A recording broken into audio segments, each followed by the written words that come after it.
mais um satsang. Hoje falaremos sobre o capítulo 13, que é um capítulo, eu acho que eu digo isso quase toda vez, né? Um capítulo extremamente importante do livro, e talvez o livro pudesse ser somente o capítulo 13, porque se a gente conseguir assimilar espiritualmente o que é compartilhado nesse capítulo, teoricamente já seria suficiente para a gente se iluminar. E essa compreensão passa particularmente, especificamente, por compreender o que é que nos impede de nos iluminarmos, o que é que está no caminho da nossa iluminação. Por isso o título do capítulo é No Meio do Caminho.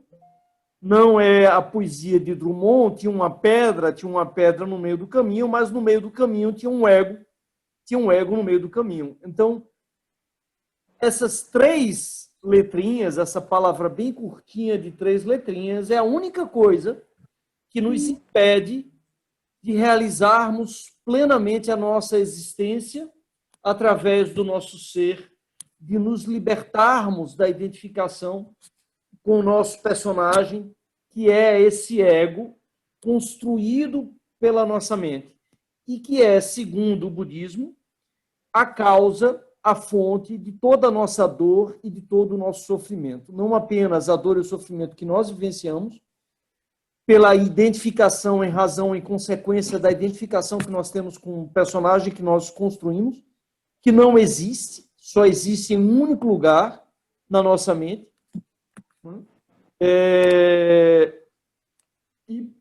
Enfim, perdi o raciocínio, mas é isso. Então, o ego é o único obstáculo que nós temos que vencer para nos iluminarmos, para nos libertarmos, para sermos realmente felizes, lembrando a definição de felicidade, que é ser feliz é estar em paz. Esse é o significado fundamental de felicidade, que a gente muitas vezes confunde com alegria, com êxtase, quando, na verdade, estar feliz é estar em paz. O hinduísmo Vedanta tem 3 palavras que, de certa maneira, trazem uma resposta para uma pergunta de um grande mestre iluminado chamado Ramana Maharishi, sobre o qual a gente já falou aqui algumas vezes. E Ramana Maharishi, que se iluminou aos 16 anos, perguntavam sempre a ele o que é que era necessário para atingir a iluminação, e ele dizia sempre: é muito simples atingir a iluminação, é muito fácil atingir a iluminação, você só precisa responder a uma pergunta com 3 palavras: quem é você? Se você pensar firmemente nessa pergunta, dia e noite, todo o tempo, inevitavelmente você atingirá essa iluminação.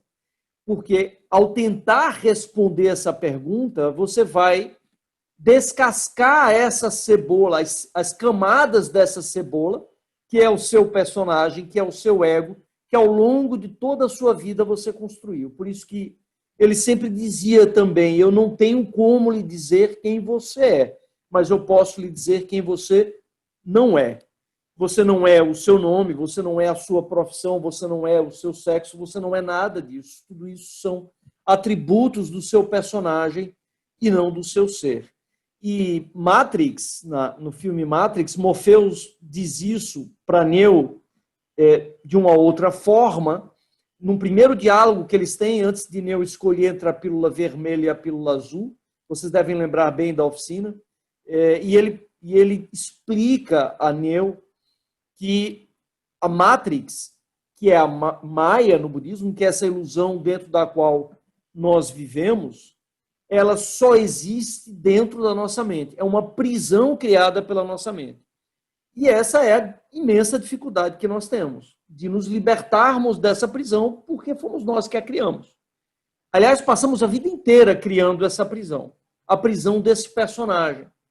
E a prisão desse personagem, ela é construída com os tijolos dos nossos pensamentos, das nossas crenças, dos adjetivos e substantivos com os quais nós nos identificamos e com os quais, como se tijolos fossem, nós construímos essa muralha dentro da qual nós vivemos. Então, há várias maneiras de nós definirmos o que é o ego, e isso é uma coisa que muitas vezes confunde muito as pessoas. O que é o meu ego e o que é o meu ser? Mas quando a gente começa a compreender, fica muito clara a distinção. Eu vou dar aqui alguns exemplos para deixar essa separação muito evidente. Uma das formas é representar ou entender esse ego como essa muralha que nós construímos à nossa volta. Esse personagem representado por essa muralha, que a gente pode entender também como uma armadura. Então, por que nós construímos essa armadura, que também podemos representar como um casulo em nossa volta?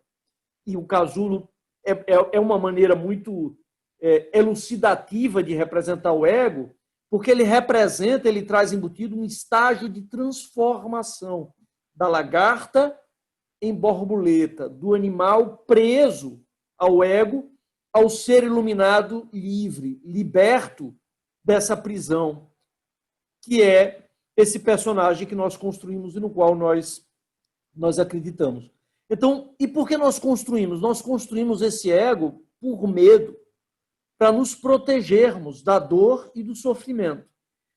É através desse ego, portanto, que nós vivemos a nossa existência, não é através do nosso ser. E viver a existência através do ego é viver em profunda dor, em profundo sofrimento, porque é viver acreditando que nós somos esse personagem que nós construímos, sem compreendermos que nós somos o universo inteiro. Então, a resposta do hinduísmo Vedanta àquela pergunta bastante simples de Ramana Maharishi, que nos conduziria, segundo esse mestre iluminado, à iluminação, respondendo simplesmente quem você é, a resposta dada pelo hinduísmo Vedanta é Tatvamasi. Tatvamasi significa isto você é. Mas isto o quê? Isto tudo você é. Você é o universo inteiro. Nós todos somos o universo inteiro. Nós somos uma manifestação do universo nesse momento e nesse local em que hoje nós estamos. Então, se nós vivêssemos a nossa existência, a realidade que experimentamos através da nossa existência, com essa compreensão, nós viveríamos na unidade e não viveríamos na dualidade, na separação entre o eu e o outro, entre o bem e o mal, entre o certo e o errado, que essa é parte desse aprisionamento. Então, no momento em que a gente constrói um casulo, a gente constrói ou solidifica mais apropriadamente, a gente concretiza, no sentido literal, a separação entre eu e o outro. Eu passo a acreditar que eu existo separado do outro. Eu deixo de me perceber como folha dessa árvore gigantesca que é o próprio universo ao qual eu pertenço, quem eu verdadeiramente sou. A gente pode entender o ego também como uma ferramenta, como um instrumento, como um veículo, e esse é um exemplo que eu gosto muito de dar nas oficinas, porque a gente sempre vai de carro até Maragogi, e eu costumo dizer, o ego é como o carro que nos trouxe até aqui. Ele é extremamente útil, foi extremamente útil usar um carro para sair de Recife e chegar em Maragogi. Imagine se nós fôssemos caminhando. Levaríamos alguns dias para chegar e chegamos em um par de horas, em pouco mais de 2 horas nós chegamos. Então, o carro é muito útil, o veículo é muito útil para nos tirar de Recife e nos levar até Maragogi. Mas quando nós chegamos em Maragogi, nós não precisamos mais desse carro. Então, nós saímos do carro e entramos no salão do Dharma, né, e passamos a vivenciar a oficina. Se nós continuássemos identificados com o veículo, com o ego, com o carro, é como se nós quiséssemos entrarmos todos no salão do Dharma com os carros, imagine, ou seja, nós viveríamos num drive-in, mas é dessa maneira que nós experimentamos a nossa realidade. Nós vivemos um estranho surto psicótico. É um caso raro em que o personagem se apoderou do ator. É um estranho caso em que o ator passa a acreditar que, na verdade, ele é o personagem, né? E aí o personagem passa a ter o comando da vida do ator e não o contrário. E essa é uma outra analogia também muito lúdica e muito própria de imaginarmos, de entendermos o ego como uma fantasia que nós construímos. Nós vivemos a vida, e isso é uma outra visão do hinduísmo também, que eles chamam de lila, que é uma peça de teatro, um grande baile, a dança de Shiva. Todos nós dançamos, então o universo celebra a si mesmo através dessa dança para a qual todos nós fomos convidados, para essa festa da qual todos nós participamos. Então nós estamos aqui para celebrarmos a nossa existência, a existência do universo que somos, que se manifesta e que se revela através de nós. Mas nós viemos para essa festa vestindo fantasias, que são esses personagens que nós criamos. E não há nenhum problema em nós irmos para uma festa fantasia fantasiado de Carmen Miranda ou fantasiado de Napoleão Bonaparte. O problema é eu passar a acreditar que eu sou o Carmen Miranda, que eu sou Napoleão Bonaparte, e aí é que as coisas começam a ficar complicadas. E mais do que participarmos dessa festa através desse personagem que nós construímos, porque vejam, essa fantasia nós tecemos, ela foi tecida pela nossa mente, pelos nossos pensamentos. E na verdade, essa fantasia ela é uma coxa de retalhos. E é uma coxa de retalhos, esses retalhos com os quais nós costuramos essa fantasia, são todos os adjetivos, são todos os substantivos que nós fomos acumulando ao longo da nossa vida. São todos os stickzinhos que foram colando, todos os rótulos que foram colando na gente e que a gente aceitou. Ah, você é preguiçoso, ah, você é burro, ah, você não entende bem matemática, você é isso, você é aquilo. E a gente foi pegando esses pedacinhos de pensamentos e com ele nós construímos essa coxa de retalho que é a nossa fantasia. E vivemos a nossa realidade achando que nós somos essa coxa de retalho, quando na verdade nós somos o universo inteiro que está momentaneamente, naquele momento e naquele espaço, vestindo essa coxa de retalho. É isso que nós verdadeiramente somos. Mas viver, portanto, acreditando que nós somos essa fantasia, é viver em dor e viver em sofrimento. E esse é o significado do primeiro ensinamento do Buda, quando ele diz que a vida é dukkha. Dukkha é a palavra que representa esse sofrimento que permeia toda a existência vivida na ilusão da individualidade, na ilusão da separação, sem compreendermos o nosso pertencimento a todos os seres. Uma outra forma de nós entendermos, e eu me lembrei agora de uma porque, como eu falei, viver dessa forma é viver num surto psicótico. Isso me recorda uma história que é contada por Alan Watts, que eu acho que a gente já mencionou aqui também, num outro satsang, e eu não sei exatamente se está nesse capítulo no anterior, mas que cabe perfeitamente para esse momento, em que Alan Watts fez um retiro na Floresta Negra com o mestre Zen, que havia vivido no Japão, que era um alemão, havia sido diplomata no Japão, e que era também um psiquiatra, e numa conversa que eles tiveram caminhando na beira de um lago, o psiquiatra contou para Alan Watts as ocasiões em que ele tinha tido a oportunidade de tratar pacientes que haviam tido uma experiência muito próxima da morte, e da surpresa dele pela coincidência de vários relatos que ele recebeu de pessoas que, por exemplo, estavam caminhando na rua e viram uma bomba caindo em direção a ela, e ela viu que não ia dar tempo de correr, e ela percebeu que em alguns 2, 3 segundos a bomba explodiria e ela morreria. Ela ficou paralisada e a bomba caiu do lado e não explodiu. E muitas vezes o relato que essas pessoas traziam era de que elas tinham vivido algo muito estranho, como se tivessem tido um surto psicótico, porque durante aqueles poucos segundos em que eles viram a bomba se aproximando, elas se sentiram invadidas por uma profunda paz, como se compreendessem que tudo no universo estava exatamente onde deveria estar.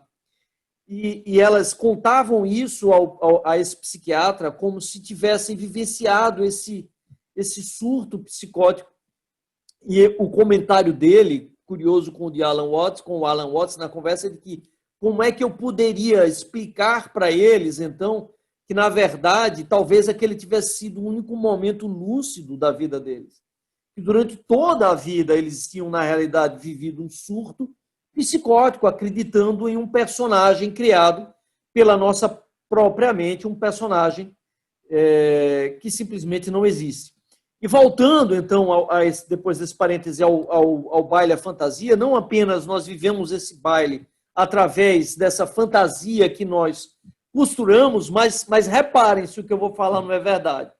Nós vivemos esse baile em função e o tempo todo participando de concursos de fantasia. Nós nos viciamos nas réguas dos outros. Nós nos viciamos em nos mensurar, em achar que o valor de quem somos é o valor da fantasia que nós tecemos, mensurado nesses concursos tantos que vivenciamos, que vivemos ao longo da nossa vida. Vestibular, provas, reconhecimento público disso e daquilo, quando nada são mais do que réguas com as quais nós mensuramos a nossa dimensão e a nossa importância. Réguas que medem o personagem que nós construímos e não o ser que somos, que tem a dimensão de todo o universo e que, portanto, não pode de nenhuma forma ser medido ou ser mensurado. Né? Essa distinção ela é muito importante, sabe? Essa compreensão ela é muito importante, porque no momento que nós compreendemos a nossa real dimensão, nós nos libertamos de uma vez por todas e definitivamente da régua dos outros. E eu gosto sempre de citar o livro como um exemplo nesse caso. Né? O livro que nós estamos trabalhando agora para tentar divulgar foi um livro que tomou bastante tempo e muito esforço meu para escrever o livro. E eu não tenho a menor ideia de qual será o alcance do livro, como não tinha a menor ideia do alcance da oficina. É claro que nós estamos colocando toda a nossa energia no sentido de fazer com que o livro possa chegar num número cada vez maior de pessoas, porque acreditamos que os conhecimentos compartilhados no livro têm um poder de ajudar as pessoas a se libertarem da ilusão na qual vivem e, portanto, podem contribuir para que as pessoas se tornem mais livres, mais libertas da dor e do sofrimento e, assim, consigam se tornar pessoas mais felizes, ou seja, consigam viver essa vida de uma maneira mais pacífica, em maior harmonia, mais em paz. E, obviamente, no momento em que cada um de nós vive de maneira mais pacífica, o mundo se torna um lugar mais pacífico. E eu me lembro de algo que eu disse aqui no outro satsang, de que a única forma de nós resolvermos a violência que está do lado de fora é nós resolvermos, trabalharmos a violência que está do lado de dentro, porque a violência do lado de fora não é mais do que uma consequência da violência de dentro. Então, a única maneira de nós transformarmos a realidade é transformando a nós mesmos. Por isso, a frase maravilhosa de Gandhi, de que seja a mudança que você quer ver no mundo, porque essa é a única maneira de mudar o mundo. E por isso também uma outra frase que para mim é muito cara, eu não sei de quem é, mas para mim é uma constatação mais do que uma frase, de que a única revolução verdadeiramente possível é a revolução do amor. E o que é isso? Não, a revolução do amor? O que é que isso significa? Significa a revolução que advém da nossa compreensão, da compreensão do nosso pertencimento a todos os seres, que é o que eu defino, o que eu entendo, o que eu compreendo como amor. Essa é a única revolução possível, porque enquanto essa revolução não acontece dentro de cada um de nós, todas as outras revoluções só vão substituir um sistema de comando, um poder preponderante por outro, enquanto os seres que estão vivenciando essa realidade não compreenderem o seu pertencimento a todos os seres. Isso para mim, é um ensinamento extremamente importante e profundo. Curiosamente, a gente falou sobre ele num comentário que fizemos, numa troca de mensagens que tivemos em relação àquele filme O Poço. Quem não viu deve assistir. É um filme muito interessante que mostra muito essa disputa e, no final, dois dos que estão lá aprisionados no poço resolvem fazer a revolução, que no caso é a revolução socialista. Mas o problema é que, enquanto as pessoas não se transformarem, nenhuma revolução vai ser possível e o resultado vai ser sempre dor e sofrimento. Então, esse, para mim, é o mais importante, o mais valioso ensinamento do Cristo, de amar ao próximo como a ti mesmo, no entendimento de que o próximo é você mesmo, de que o próximo não existe. Essa é a revolução verdadeira, trazida nas palavras do Cristo e trazidas também na palavra do Buda, no entendimento de que a vida educa, no seu primeiro ensinamento, a sua primeira das 4 nobres verdades, de que viver através do ego, através desse personagem que nós criamos, viver através dos desejos que surgem desse personagem, é viver em dor e em sofrimento. Isso nos traz um outro entendimento fundamental a respeito do ego, que foi um entendimento em relação ao qual nós falamos também, e eu mencionei,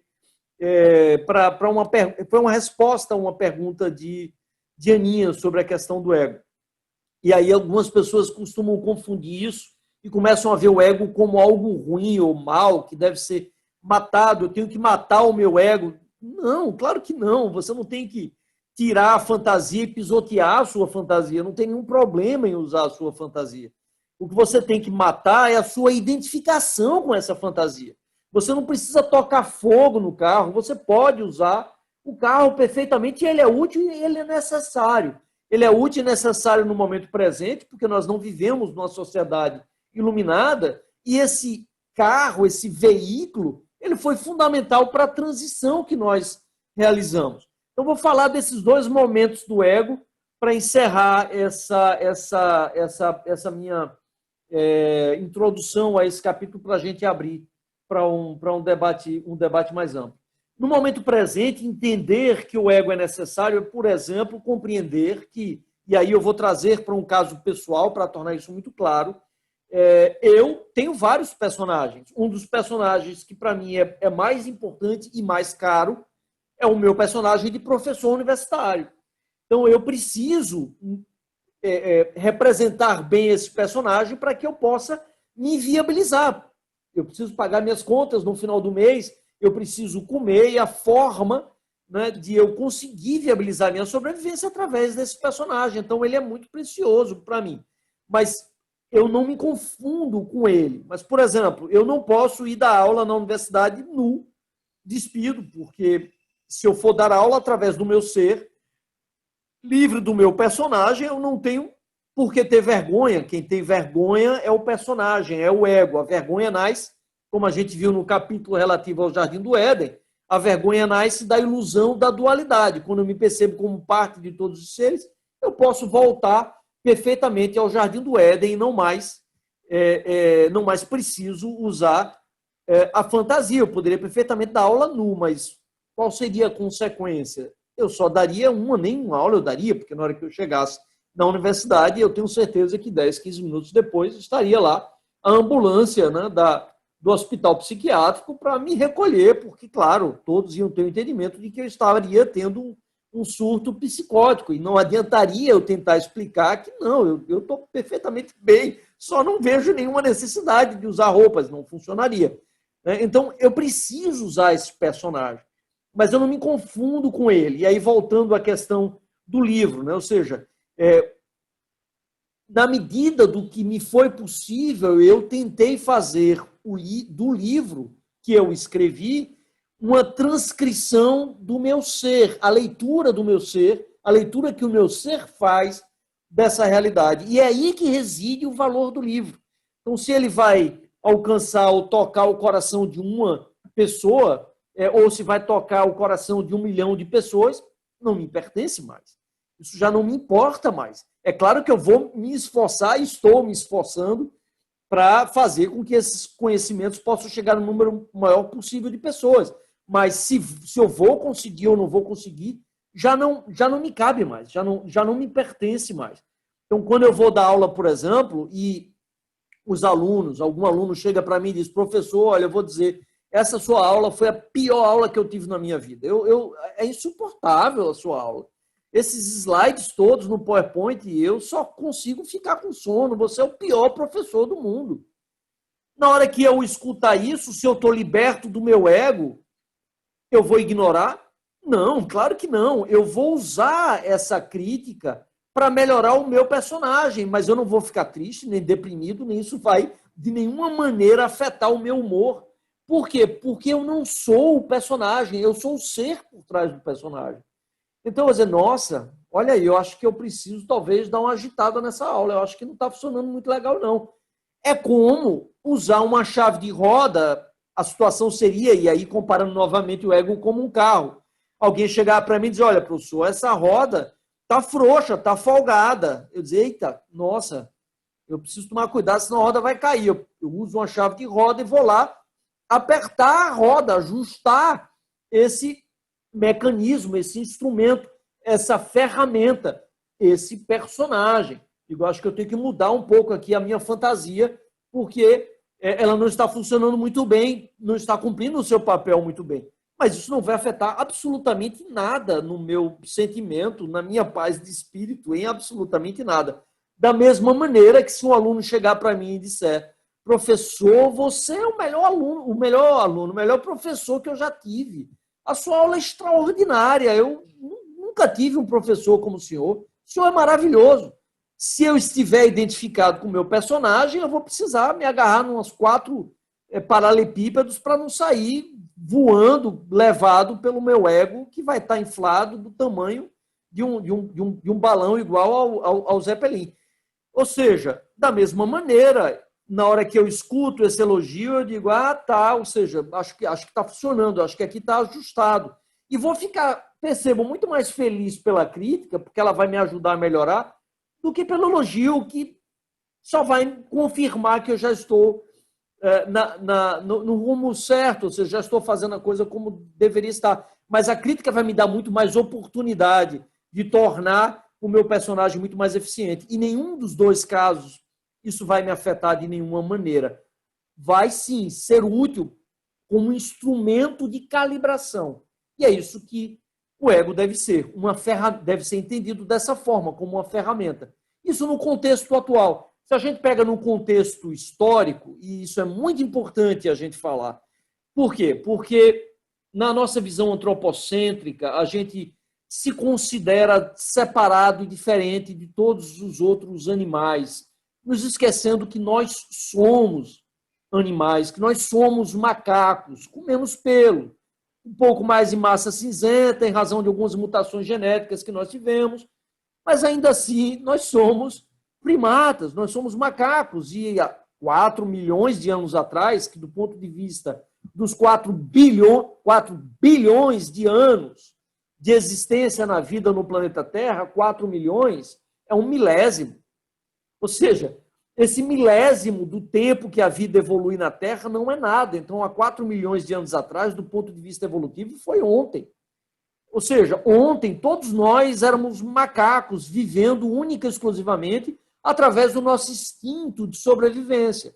E como nós vimos, um macaco que não sente fome e não sente, consequentemente, prazer em comer, que não sente sede, prazer em beber água e que não sente prazer em fazer sexo, essa espécie, se existiu, deixou de existir, porque não conseguiu deixar descendentes. Então, os prazeres sensoriais que nós sentimos, eles são uma consequência natural, inevitável, do processo de evolução animal, da tomada de consciência do universo, do universo se tornando consciente da sua própria existência. O problema é que nós transportamos para esse nível consciente essa herança animal e passamos a acreditar que a nossa felicidade vai advir da satisfação desses prazeres sensoriais, que não precisam e nem devem ser negados. A gente reconhece eles, mas não precisa e não deve achar que a nossa felicidade, a nossa paz, poderá ser conquistada através da satisfação desses prazeres sensoriais, que, na verdade, nos tornam cada vez mais prisioneiros, porque reforçam a ilusão da individualidade.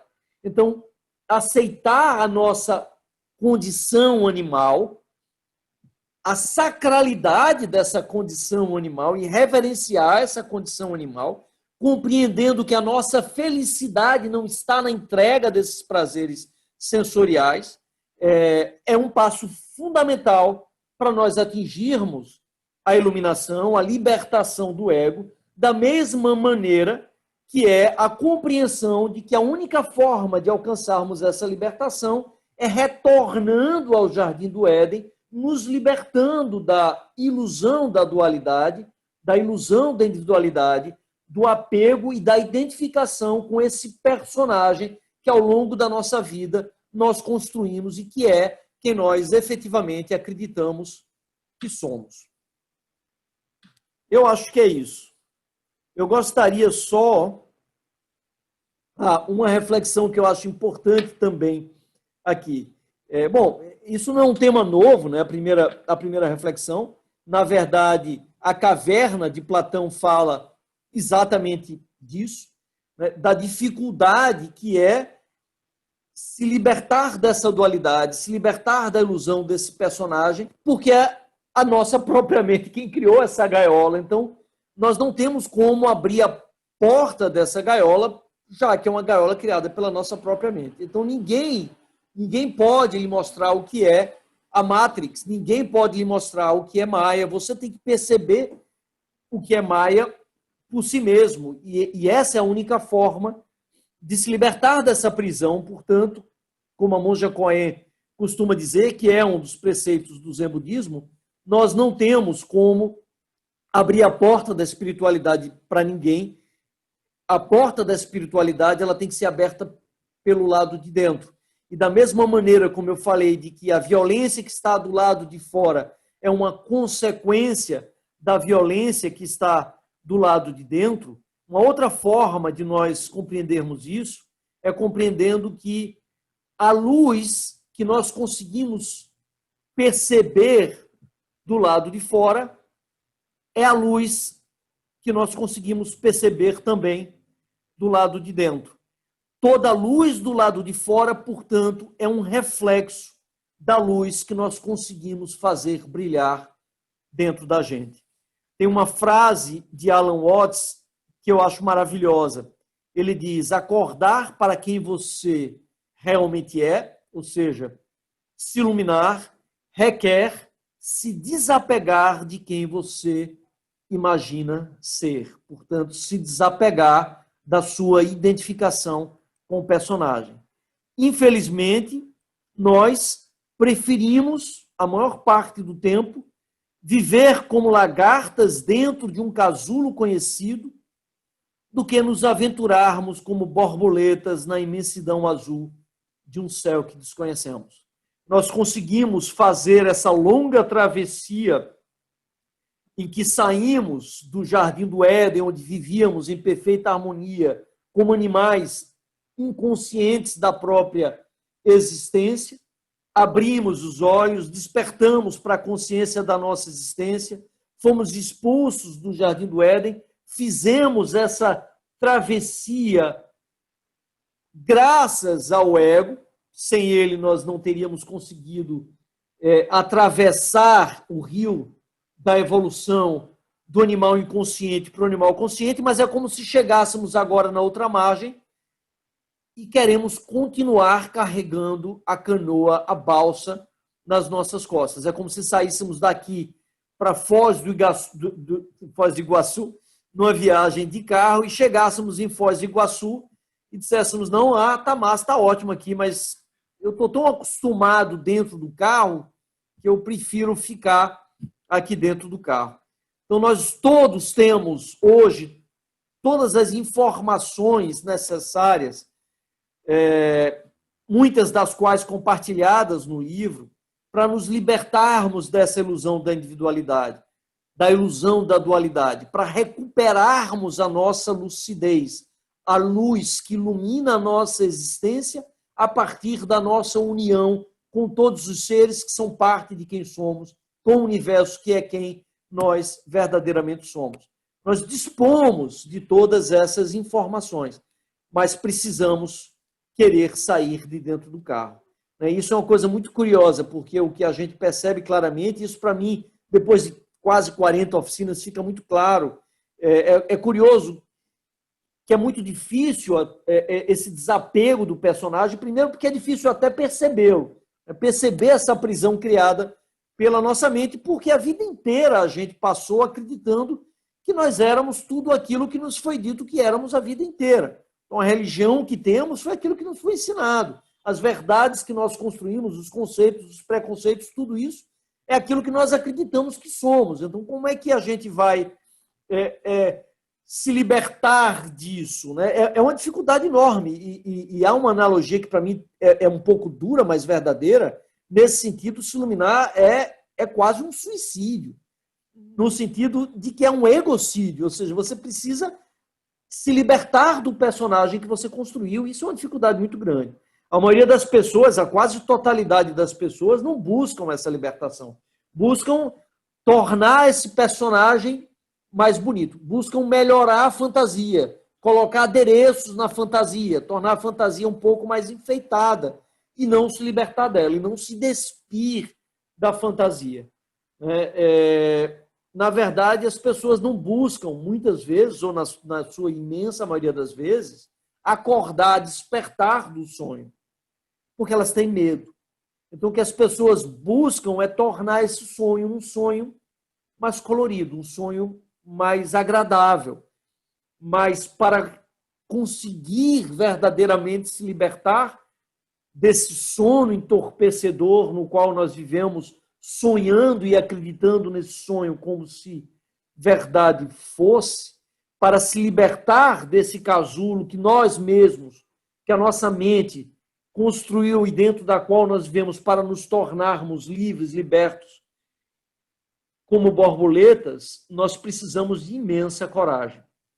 E foi exatamente isso que eu quis dizer na poesia que aparece na abertura do livro. Assim que você abre o livro, a primeira coisa que aparece escrita é uma poesia que diz basicamente isso: somente quando tudo em seu ser clamar desesperadamente por liberdade, você terá alguma chance de se libertar da prisão de Maia, da ilusão da individualidade, da ilusão da dualidade. Infelizmente, compreender racionalmente apenas não é suficiente. Né?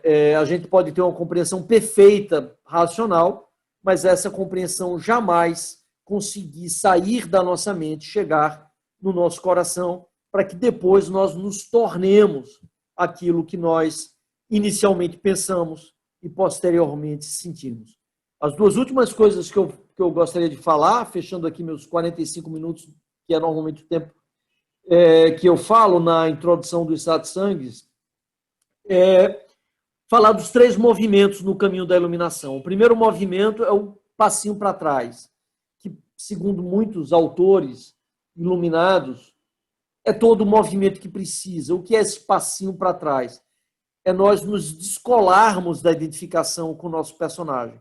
É nós darmos um passo para trás de nós mesmos. É nós nos observarmos como personagem, pararmos de nos identificarmos com ele. Isso é muito difícil na nossa vida.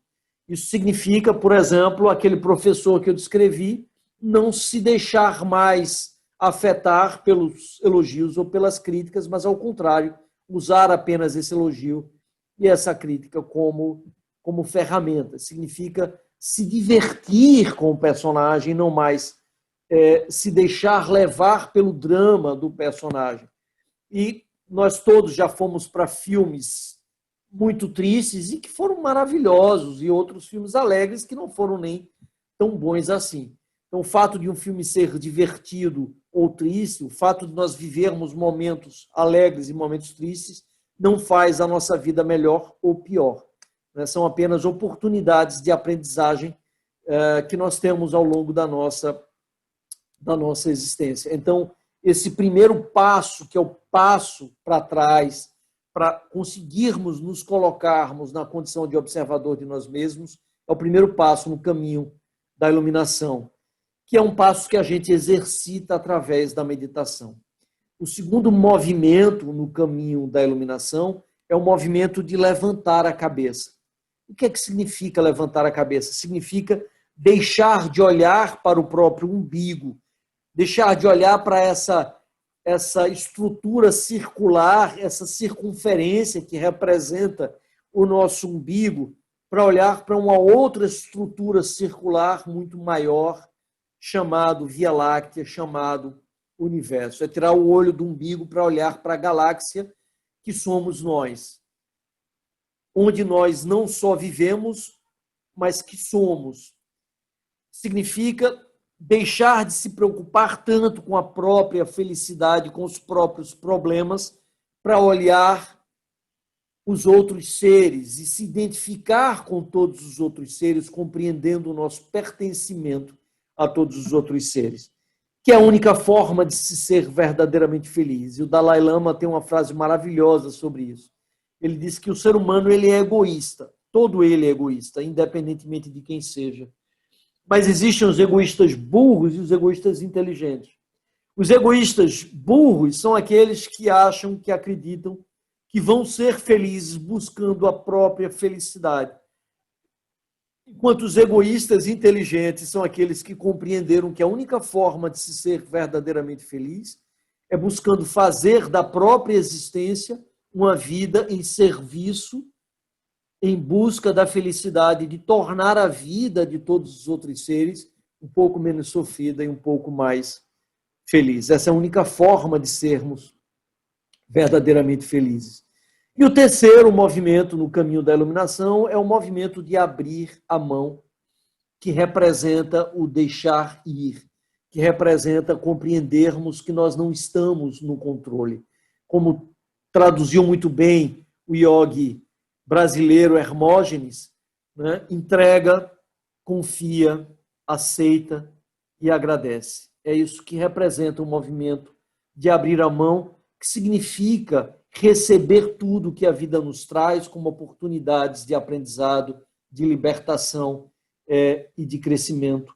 Aceitar tudo isso confiando que é sempre para o nosso crescimento. Na verdade, o que nós chamamos de dor e sofrimento é a forma do universo nos mostrar que existe ali uma lição que nós ainda não aprendemos e que precisamos aprender para que possamos nos libertar. E celebrar, portanto, tudo que vivemos, tudo que a vida nos traz, indistintamente, sem nenhum julgamento, sem nenhuma dualidade, vivendo plenamente na unidade com todos os seres, com tudo que existe, com todo o universo que somos nós. Tattva Mas e Jai Gurudev.